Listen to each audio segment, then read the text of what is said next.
Well, got a phone call about 1 o'clock that the alarm was going off. It was going off in one sector of the building. And sometimes we get a false alarm because sheet of paper, air conditioner hits it or something, and it moves and the sensor goes off because it's motion censored.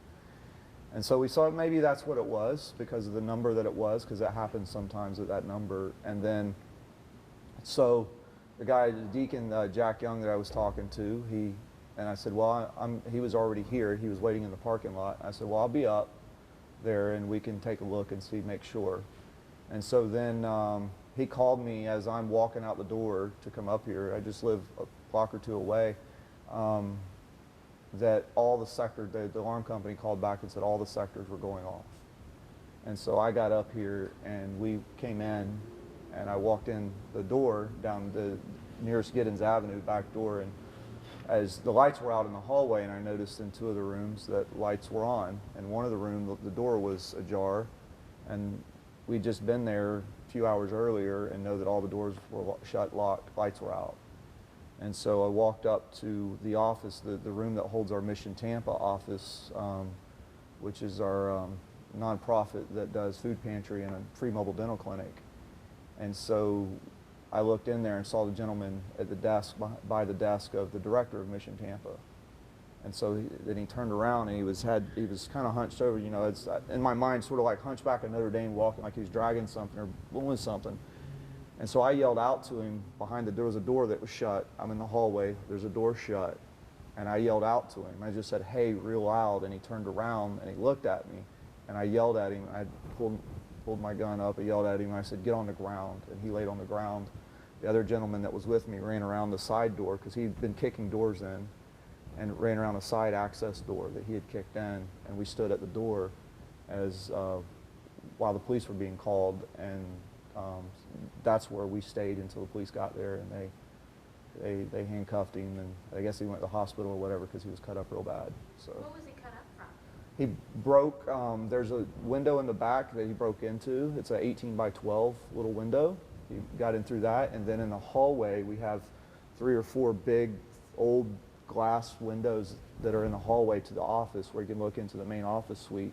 And he threw a hammer or hit it with a hammer and broke that. It was real sharp.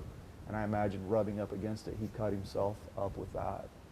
Because there was blood spots all through the building that we're cleaning up now. Now, did he, when you saw him, had he gotten away with, or I mean, I know he didn't get away, but did he have anything? What was he looking to steal? It seemed like he was looking for money because just what he was doing. He had went through all the offices. He went systematically through the offices, kicking the doors in. He breaking the doorknobs so he could kick the doors in.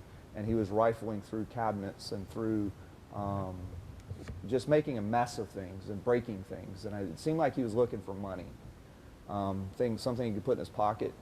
And so when we found him, he'd gone through, I guess, half a dozen rooms when we found him in the office that he was in, and that's what he was doing when I saw him. He was rifling through things, looking through things, dumping things out, just making a mess. And police said he had a laptop? Yeah, there's 2 laptops with a bag that he had that he was, I guess that's what he had. When I saw him, when he was hunched over, I guess he must have been picking him up or putting him in the bag. Maybe he was putting him in I don't know. But that's what I saw in his hand. And then when I yelled out, told him, he instantly dropped it and turned around. There was 2 laptops and a bag sitting not where they should have been. Now, do you have any training or any experience, you know, because that's kind of a pretty brave move. You know, you had your gun and you were ready to defend your church. What was that instinct? Where'd that come from? Well, part of it is just who I am, to protect the people I love and the places that I love, and protect these people who sacrifice greatly to be able to help a lot of people and give a lot to help a lot of people. And then also in our church we have safety training, we have safety team, we go through scenarios. We have, not only do we do physical training of different things, but we also we'll meet monthly and do mental repetitions. If this happens, what do you do? What do you do? What do you do? So that when something happens, you're not trying to figure out what to do. You know what to do next before next happens. And so we really try to be assertive in that so that we know, and we try to cover as many different scenarios as possible to try to keep people safe, keep the property safe, but number one, keep the people safe. In this day and age, do you think that other churches need to practice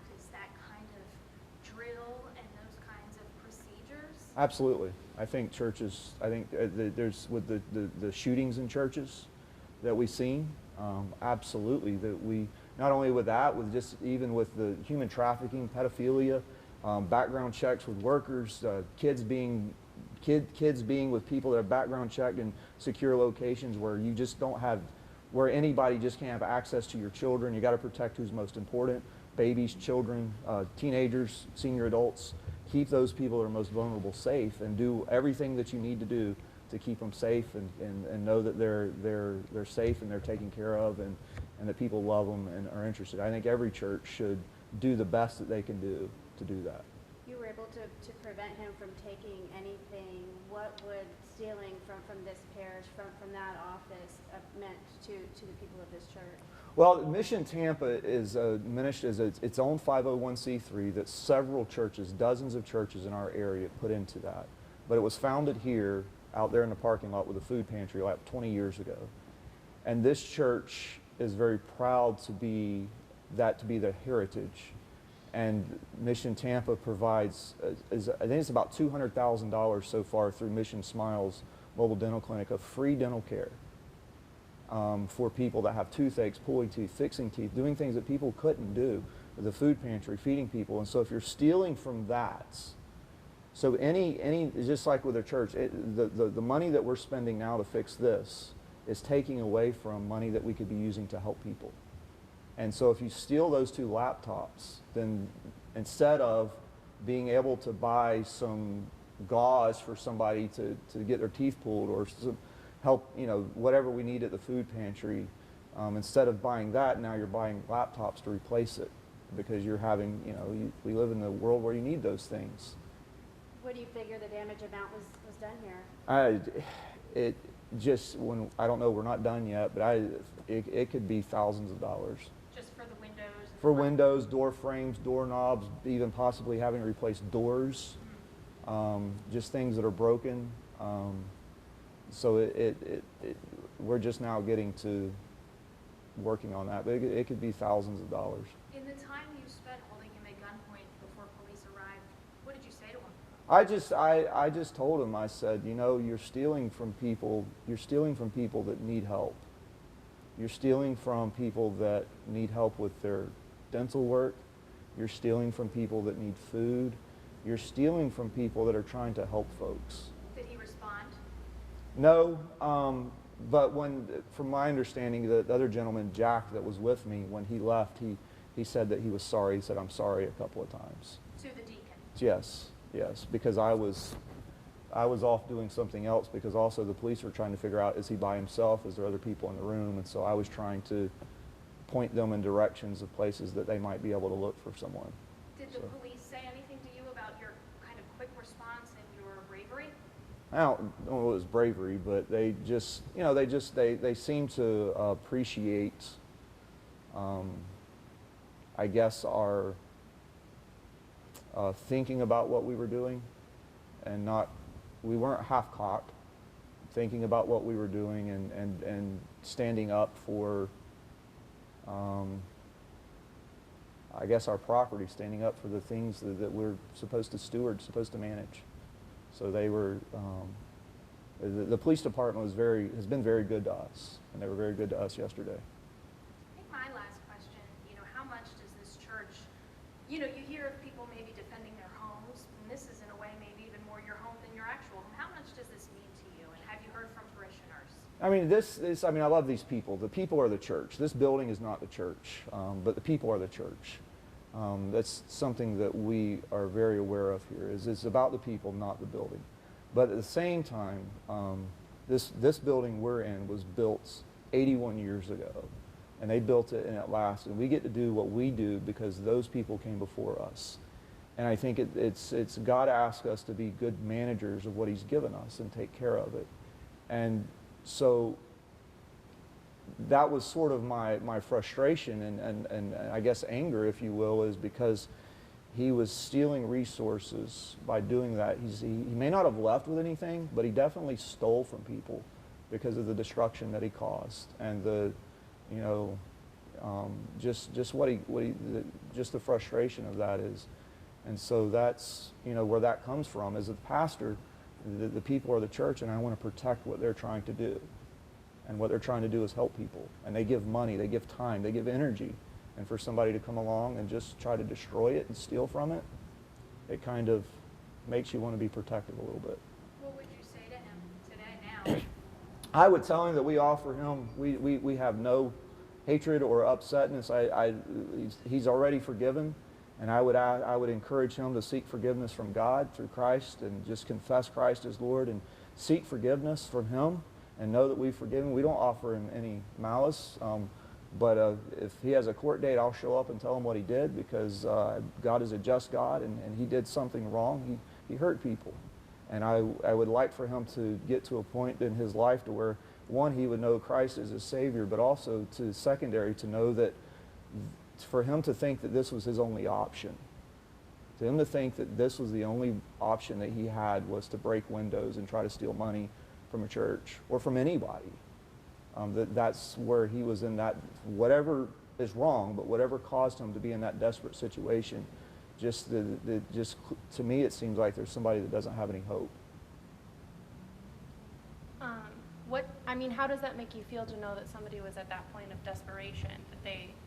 Well, it's sad, because here we are. We want to show people God's love. I mean, on Sunday morning, we're not the biggest church, but if you look around, you see people from all walks of life, people that struggle with things but have experienced the forgiveness of Christ and just want to help people. And when they come in, there's folks coming from literally all walks of life, and these folks just they don't care. They just want to let you know that God loves you and that they love you, and if they can, they'll help you.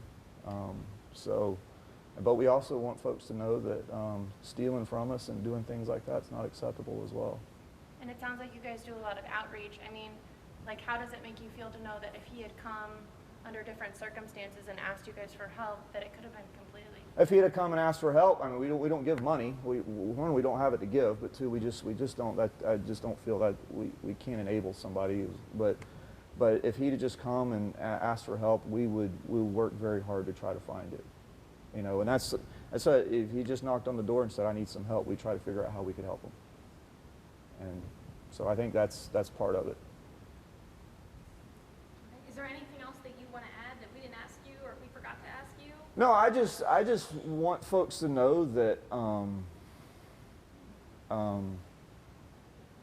I guess as I've been playing this through my mind, I'm not proud of what I did, but I'm not ashamed of what I did. I did what was right, but that's not what I want to be known for. I don't want to be known as the pastor that carried a gun and stopped a robber. That's not what I want to be known for. What do you want to be known for? Honestly, I just want to be known as a pastor of Seminole Heights Baptist Church, who's a sinner saved by grace and just wants to show people God's love, and protect his church, love his people, and just be known as a church that has compassion, as we do. I don't want us to be known as a church, well, there's a church that's got people that have guns. Well, we do, because we want to keep our people safe, regretfully so. I wish we didn't have to lock our doors at night, but we do. So I think that's what I want to be known for.